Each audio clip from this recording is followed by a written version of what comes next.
সাবেক এনসিপি নেত্রী নীলা ইসরাফিল ফেসবুক পোস্টে লিখেছেন, সেদিন আমি সম্পূর্ণ অজ্ঞান অবস্থায় ভর্তি ছিলাম।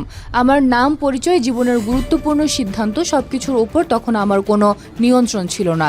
সেই সুযোগেই সারওয়ার তুষার আমার স্বামীর নামের জায়গায় নিজের নাম বসিয়ে দেয়। এটা কোনো ভুল নয়, এটা সরাসরি জালিয়াতি। ঢাকা মেডিকেল কলেজ হাসপাতালে ভর্তি থাকা অবস্থায় নিজের অনুমতি ছাড়াই নথিতে স্বামীর জায়গায় অন্যের নাম বসানো হয়েছে, এমন অভিযোগ তুলেছেন নীলা ইসরাফিল। বিষয়টিকে তিনি শুধু জালিয়াতি নয়, মানবাধিকার লঙ্ঘন হিসেবেও দেখছেন। তিনি আরও উল্লেখ করেন, বাংলাদেশ দণ্ডবিধি 468 ও 471 ধারায় প্রমাণ হিসেবে ব্যবহারযোগ্য নথিতে মিথ্যা তথ্য প্রদান ও তা ব্যবহার করা গুরুতর অপরাধ। পাশাপাশি তথ্য ও যোগাযোগ প্রযুক্তি আইন অনুযায়ী অনুমতি ছাড়া কারো ব্যক্তিগত তথ্য পরিবর্তন করাও শাস্তিযোগ্য।